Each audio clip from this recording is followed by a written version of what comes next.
नमस्कार दोस्तों, संवाद भारत में आपका स्वागत है। आज एक नया दिन, नया विषय आप लोगों के सामने चर्चा करूंगा मैं आज का विषय है सोनी टीवी पर जो कार्यक्रम चल रहा है इंडियन आइडल, उसको लेकर। पिछले कुछ दिनों में इंडियन आइडल में कुछ कंट्रोवर्सी चल रही है। तो इस कंट्रोवर्सी को लेकर सोशल मीडिया में और वेब पोर्टल्स में चर्चाएं हो रही है कि ये सही है क्या, गलत है क्या, ऐसा होना चाहिए क्या। लोग अपने अपने तरह तरह के मत व्यक्त कर रहे हैं। हमें ये बात समझना होगा कि सोनी टीवी जो टेलीविज़न चैनल है, ये एक बिज़नेस करती है और ये जो भी करती है अपना टीआरपी रेटिंग्स इंक्रीज़ करने के लिए करती है। जितना ज़्यादा टीआरपी रेटिंग्स उतना ज़्यादा रेवेन्यू एडवर्टाइजमेंट से मिलता है, और जितना ज़्यादा रेवेन्यू एडवर्टाइजमेंट से मिलता है उतना ज़्यादा उनके लिए बिज़नेस बढ़ता है, पैसा मिलता है।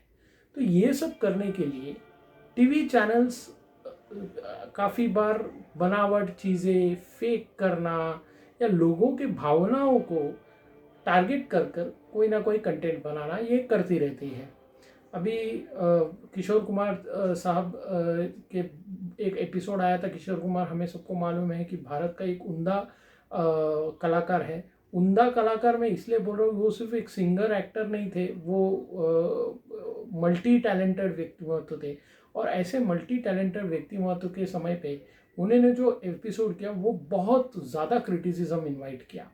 अब ये जब क्रिटिसिज्म इनवाइट हुआ किशोर कुमार के एपिसोड में कि कुछ लोगों ने बोला कि कंटेस्टेंट्स को जानबूझकर ये गाना जो उन्होंने गाया उसको जानबूझकर तारीफ करने के लिए वहाँ पे जो किशोर कुमार के बेटे थे अमित कुमार, वो आए थे, उनको बोलने के लिए कहा गया। अब देखो, ये जो कंट्रोवर्सी है किशोर कुमार वाले एपिसोड में, इसमें हुआ यूँ कि उनसे संपर्क किया गया होगा, और जब संपर्क किया होगा तो उनको बोला होगा कि एपिसोड ऐसा ऐसा है, सारा चीज़ें हुआ हो।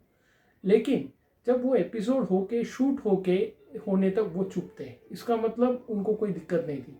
लेकिन जब कंट्रोवर्सी हुई, जब जब लोगों ने प्रतिक्रिया देने लगे कि ये सही नहीं हो रहा है, गाने गाने ठीक से गाए नहीं जा रहे, फिर भी कंटेस्टेंट्स की तारीफ की जा रही, तब जाके उन्होंने प्रतिक्रिया दी।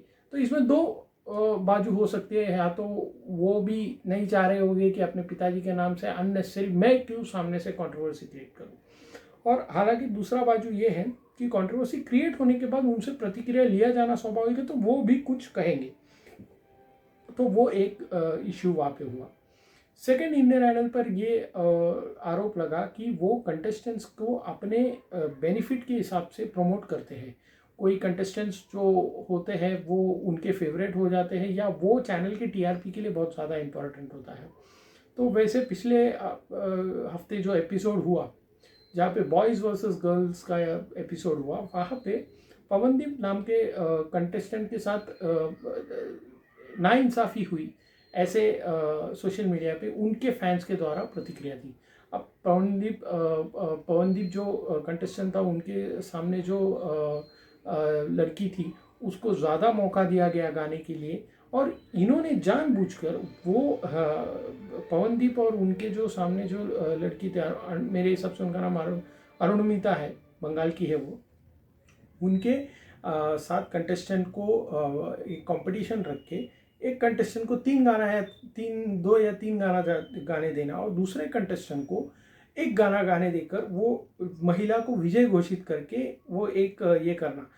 कंटेस्टेंट्स को इसमें कोई आपत्ति नहीं होती है। हालांकि ये काफ़ी बार क्रिएटिव डायरेक्टर्स जो होते हैं वो एंटिसिपेट करते हैं कि हम ऐसे करेंगे तो ऐसा कंट्रोवर्सी होगा, एंड जब कंट्रोवर्सी होता है तब जाके शो को लोग और इंटरेस्टिंगली देखने लगते हैं, वो फैलता है। तो any publicity is a good publicity, any publicity in this shows, यहाँ पे उनको बेसिकली उनका ये बनता है, और उसमें कोई बिजनेस वाइज उनको कोई नुकसान नहीं होता, एंड लोग आउट ऑफ इंक्यूसिटी और क्यूरियोसिटी जाके देखते हैं पिछले एपिसोड में क्या हुआ, जाके देखने की कोशिश करते हैं या ऑनलाइन देखने की कोशिश करते हैं। तो ये जब सारे अगला एपिसोड ऑटोमेटिकली एक नया कंट्रोवर्सी, लोगों को भी ये कंट्रोवर्सी काफ़ी हद तक पसंद आती है। इसी के लिए कंट्रोवर्सी क्रिएट किए जाते हैं रियलिटी शोज़ में, और ये रियलिटी शोज़ का इतिहास रहा है।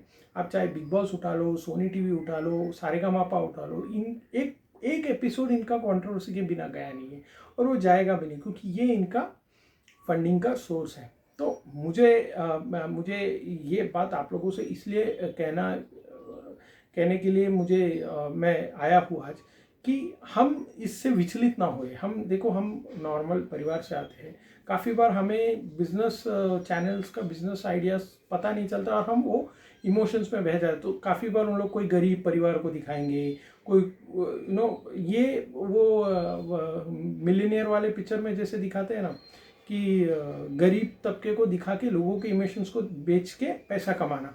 सो अल्टीमेटली वो बॉलीवुड का वो एक ट्रेंड है कि गरीबों को दिखाओ, झोपड़पट्टी दिखाओ, उनके कंटेस्टेंट्स की भी गरीबी को दिखाओ और बेचो और पैसा कमाओ, और उसके अलावा उनका कोई और उद्देश्य नहीं होता है ना। वो गरीबी को उजागर करने के अलावा उनके लिए कुछ अलग से सेवा कार्य करते हैं, या ऐसा कुछ सामने आया नहीं है।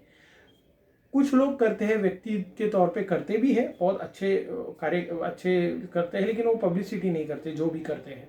तो हम ये सब नाटक जो दिखता है, इसको सिनेमा नाटक के रूप में ही रियलिटी शोज़ को भी देखना चाहिए। इसमें कुछ भी रियल नहीं होता, ये सारे रियलिटी शोज़ बनावट होते हैं और फेक होते हैं, और उसको उसी एंटरटेनमेंट के इसमें लाकर इमोशनल होने की कोई ज़रूरत नहीं है। तो मेरा बोलने का यही मुद्दा था कि आप लोग जो सामान्य लोगों को लगता है कि इंडियन आइडल में शो में ये हुआ वो हुआ और इससे हमको हमारे जीवन में कुछ बदलाव आता है, ऐसा कुछ नहीं होता। तो आप लोग कृपया करके इस बहकावे में ना आकर एंजॉय कीजिए शो को, और आगे की कंट्रोवर्सी जो भी होगी उसको भी आप लोग एक पिंच ऑफ द सॉल्ट में एंजॉय करके शो का आनंद लीजिए। इतना ही कहूँगा, और आज के लिए मेरी वाणी को मैं विराम देता हूँ। कल एक टॉपिक में लेके आऊँगा, और अलग टॉपिक पे हम डिस्कशन करेंगे। तब तक के लिए भारत माता की जय, वंदे मातरम।